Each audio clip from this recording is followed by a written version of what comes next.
वक्रतुण्ड महाकाय सूर्यकोटि समप्रभ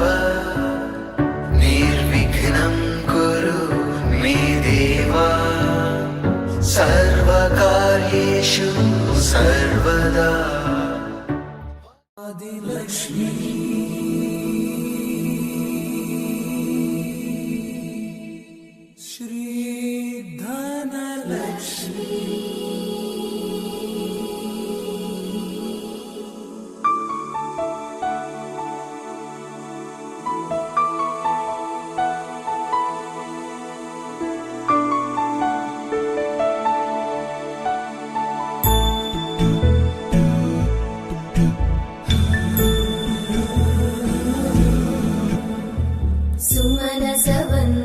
सुन्दरि माधवी चन्द्र सहोदरि हेममयी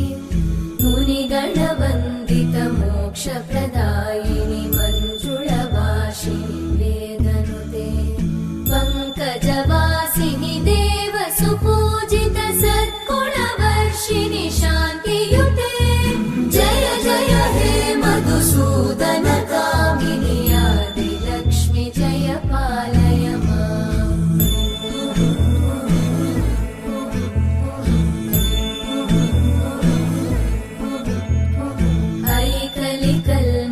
नाशिनि कामिनि वैदिकरूपिणि वेदमये क्षीरसमुद्भव मङ्गलरूपिणि मन्त्रनिवासिनि मन्त्रनुते मङ्गलदायिनि अम्बुजवासिनि देवगणाश्रितपादयुते जय जय हे मधुसूदन कामिनि धान्यलक्ष्मि जय पालय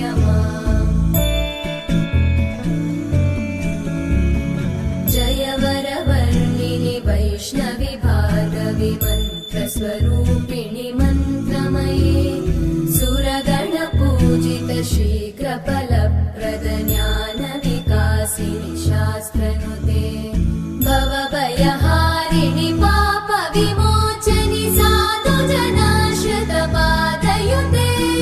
जय जय हे मधुसूदन कामिनि धैर्यलक्ष्मि जय पालय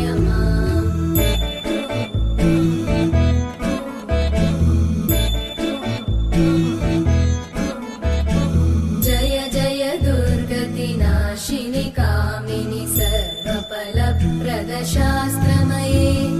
रथगजतुरगपदादि समानुत परिजनमण्डित लोकनुते हरिहर ब्रह्म सुपूजित सेवित तापनिवारिणि पादयुते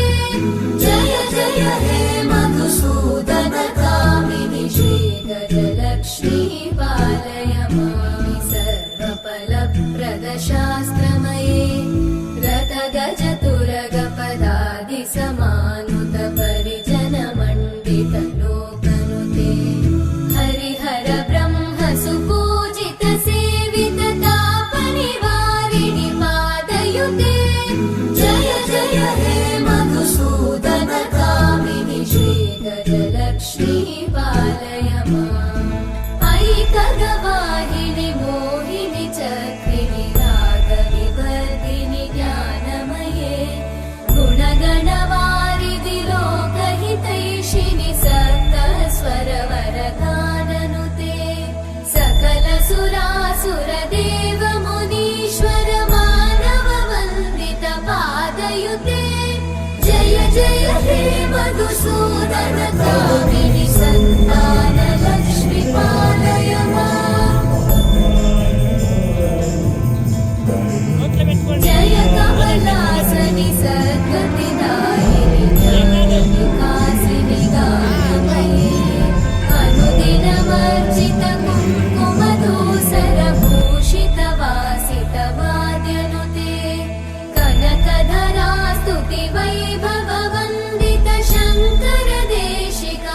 सुरेश्वरि भारति भार्गवि शोकविनाशिनि रत्नमये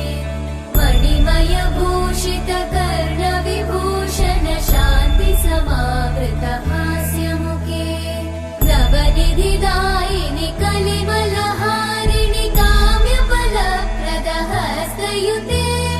जय जय हे मधुसूदन कामिनि विद्या लक्ष्मी पालय माम्